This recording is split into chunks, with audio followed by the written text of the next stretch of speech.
Video में हम chapter 2 के दोहे के बारे में आगे कंटिन्यू करेंगे। ये पार्ट 3 है।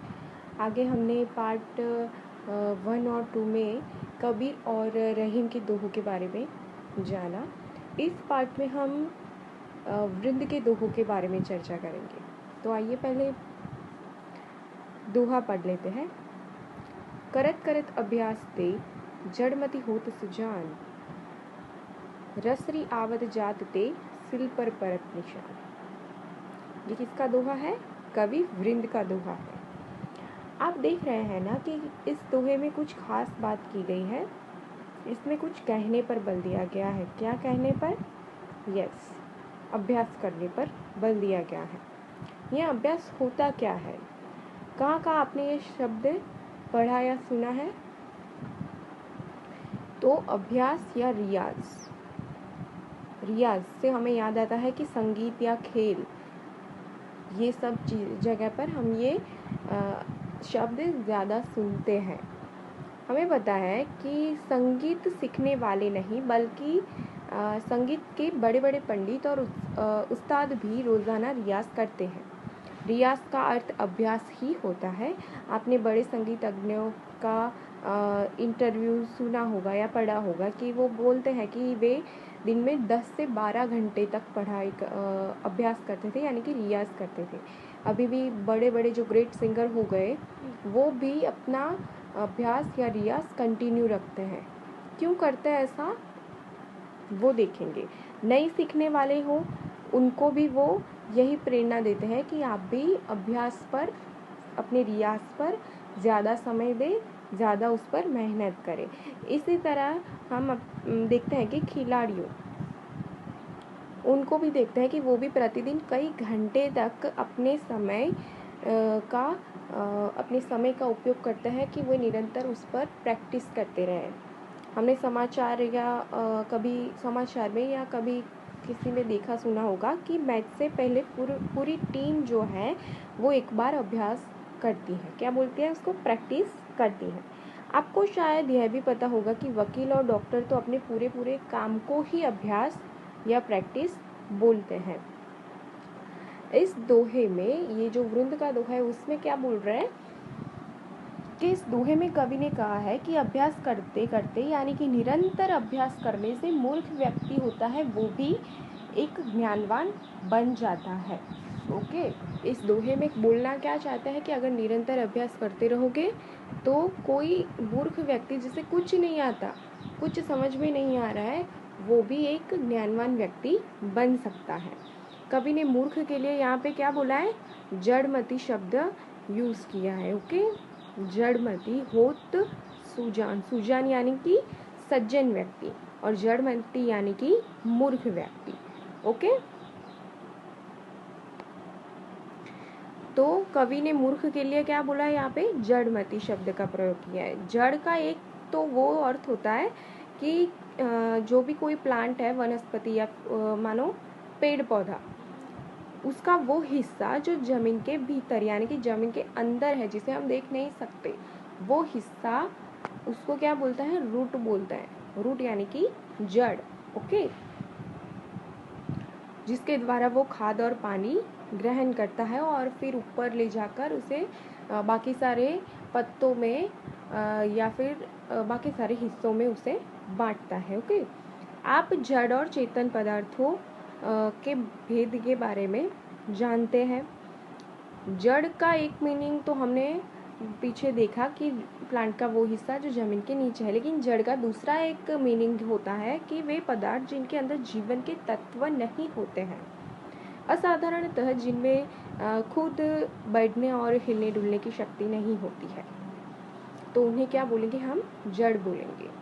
लेकिन चेतन क्या हो गया कि वे पदार्थ जिनमें जीवन के तत्व होते हैं, वो खुद बढ़ सकते हैं, खुद हिल डुल सकते हैं, तो वो क्या हो गया? चेतन हो गया। और जड़ यानी कि जिसमें हिलने डुलने की शक्ति नहीं है, बढ़ नहीं सकते अपने आप, और उसके अंदर जीवन का कोई तत्व ही नहीं है, यानी कि टेबल कुर्सी ले लो, राइट, वो सब क्या हो गया? जड़ हो गया। और चेतन में क्या आ जाएगा? हम सारे मनुष्य आ जाएंगे, या फिर ये प्लांट्स भी आ जाएंगे। भले ही वो हिल डुल नहीं सकते, लेकिन वो अपना खाना खुद बना सकते हैं, सारी क्रिया वो कर सकते हैं, सारे एनिमल्स ले लो। ओके, ये सब क्या हो गया, चेतन हो गया। तो यहाँ पे जड़ का अर्थ क्या हो गया, जड़ का अर्थ क्या हो गया यहाँ पे, ठहरा हुआ, रुका हुआ, धड़कन रहित या फिर बेजान। ये सारे शब्द क्या हो गए, जड़ का अर्थ हो गया। और मति को हम पता है बुद्धि कहते हैं। तो यहाँ पे पूरा शब्द हमने आगे देखा कि जड़ मति, तो इसका पूरा शब्द का अर्थ क्या हो गया कि वो जिसकी बुद्धि का विकास नहीं हुआ, यानी कि जो मूर्ख है, उसे क्या बोलेंगे, जड़ मति बोलेंगे। आम भाषा में इसके लिए ठस दिमाग का प्रयोग किया जाता है। आमतौर पर ऐसे व्यक्ति को मूर्ख कहते हैं। ओके, सुजान को भी हम जानते हैं कि सुजान के क्या हो गया, चतुर, बुद्धिमान और विद्वान। जिसको हम बोलते हैं ना सज्जन व्यक्ति, उसे क्या बोलते हैं, सुजान। चलिए अब हम आपको थोड़ा सा पहले के समय तक ले चलते हैं। हम सब ने कुआं देखा है, राइट। अभी हमारे गांव से लेके शहर में ज़्यादातर सभी जगह पर घर पे पानी आ जाता है, इतनी सुख सुविधा अब हमें मिलती है। लेकिन पहले के ज़माने में, प्राचीन समय में ऐसी सुविधा नहीं थी, तो हम लोग क्या करते थे, कुएं का इस्तेमाल करते थे। तो सबसे पहले के ज़माने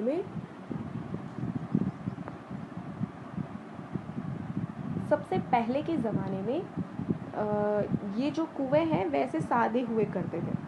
इसके बाद यहाँ पर एक चक्र लगाया गया जिसको घिरनी बोलते थे, जिसके थ्रू रस्सी से अंदर और बाहर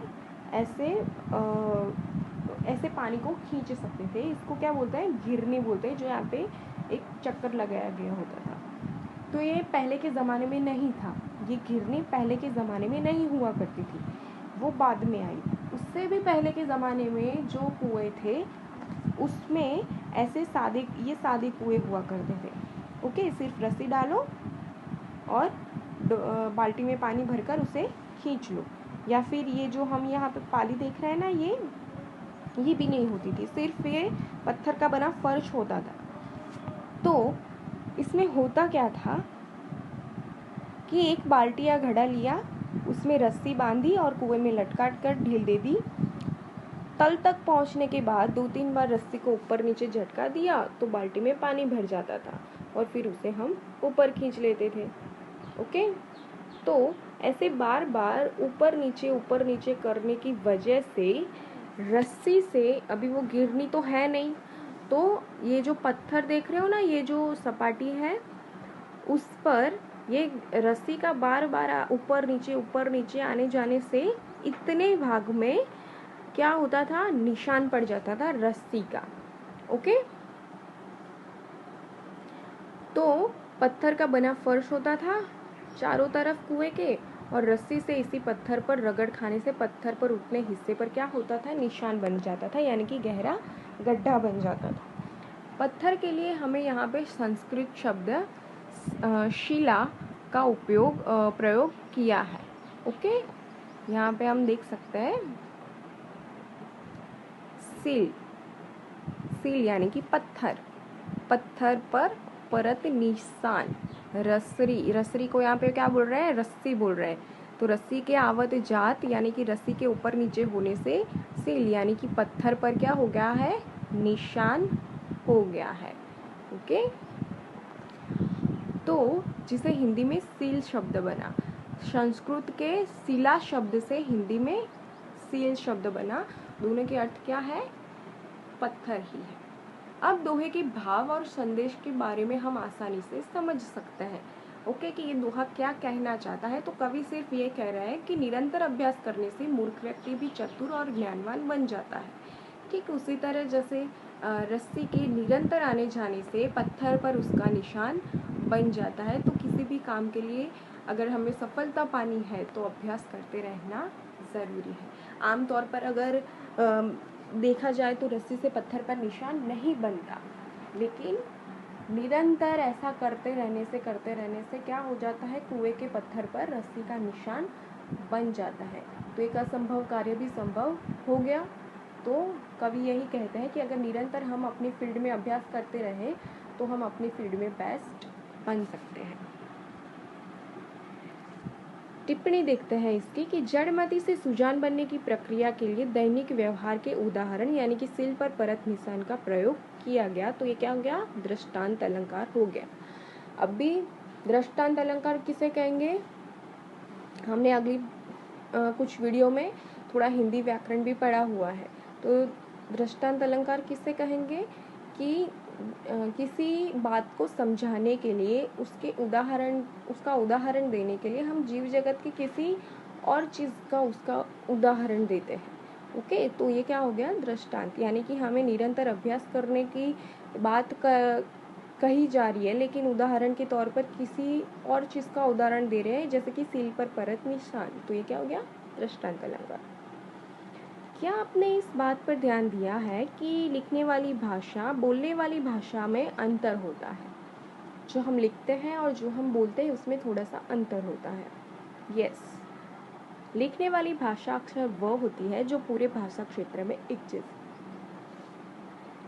उसे मानक भाषा कहते हैं। क्या कहते हैं? मानक भाषा, जो लिखने में पूरी तरह एक जैसी हो। ये हिंदी भले ही हम अलग अलग बोलते हैं कि कुछ शब्द ऐसे होते हैं या हमारी थोड़ी सी बोली ऐसी होती है कि थोड़ी बोलने में अगर अलग लगे, लेकिन लिखने में और पढ़ने में तो हम एक जैसा ही पढ़ते लिखते हैं, राइट? तो ये क्या हो गया? मानक भाषा हो गया। लेकिन बोली जाने वाली भाषा के दो रूप साथ साथ मिलते हैं। एक मानक रूप होता है और दूसरा होता है क्षेत्रीय या स्थानीय रूप जिसे कहते हैं। तो मानक रूप है वो हर जगह एक जैसा बोला जाता है। ओके, मानक रूप जो होता है वो हर जगह एक जैसा होता है, लेकिन स्थानीय रूप अलग अलग होते हैं। जैसे कि हो गया कलकत्तिया हिंदी हो गया, बम्बईया हिंदी हो गया। ओके, इन स्थानीय रूप के साथ उसी भाषा क्षेत्र की उपभाषा होती है। जैसे हो गया अवधी, ब्रज, भोजपुरी, मैथिली, ये सब हिंदी के ही उपभाषाएं हो गई। समझ रहे हो? हर क्षेत्र की उपभाषा के उच्चारण का तरीका और बोलने का लहजा भी अलग अलग होगा। हम देखते हैं कि वो सब हिंदी बोलते हैं लेकिन सबकी भाषा डिफरेंट लगती है हमें, राइट? तो ये क्या होगी? सारी उपभाषाएं हो गई। इस दोहे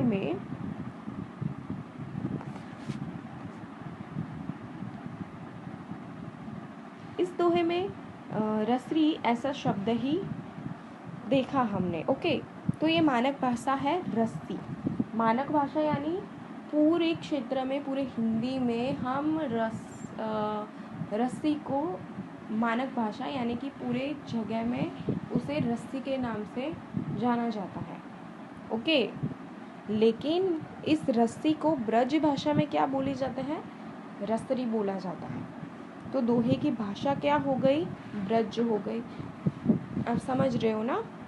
इस दोहे के अर्थ को जानने के संदर्भ में हम मानक भाषा और उपभाषा के अंतर समझा कि मानक भाषा किसे कहते हैं और स्थानीय भाषा यानी कि उपभाषा, स्थानीय भाषा यानी कि उपभाषा में क्या अंतर है। हिंदी की उपभाषाओं को 5 वर्ग में बांटा गया है: पश्चिमी हिंदी, पूर्व हिंदी, बिहारी, राजस्थानी और पहाड़ी। ओके, और ये सबकी उपभाषाएं। अब नेक्स्ट वृंद का दोहा देखते हैं कि नैना देत बताए सब ही को हेत अहेत, जैसी निर्मल आरसी बलि बुरी कही तेत। यहाँ पे एक दोहे में शब्द आया आरसी। तो आरसी किसे कहते हैं? कि आरसी का अर्थ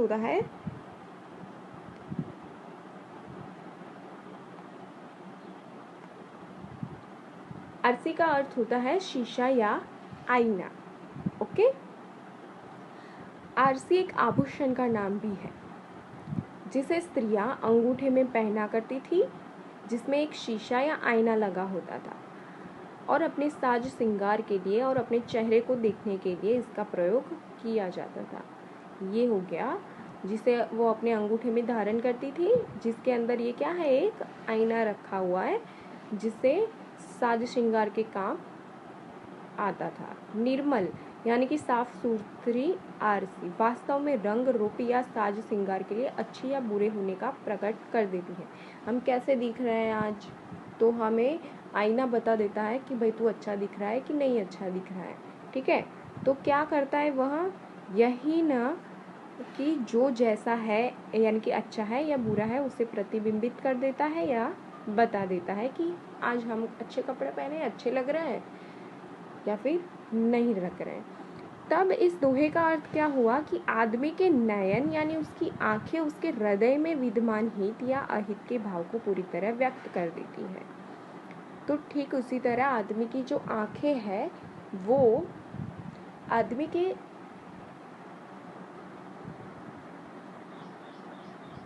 आदमी के अंदर रही हित और अहित को बयां कर देती है। ठीक उसी तरह जैसे कि स्वच्छ आरसी भले बुरे रंग रूप को व्यक्त करती है, तो आदमी की आंखें हैं वो उसके मन के भावों को उजागर करती है। प्रेम करने वाले की आंखों में चमक होती है, तो क्रोध हो तो आंखें कैसी हो जाती है, हमारी लाल हो जाती हैं।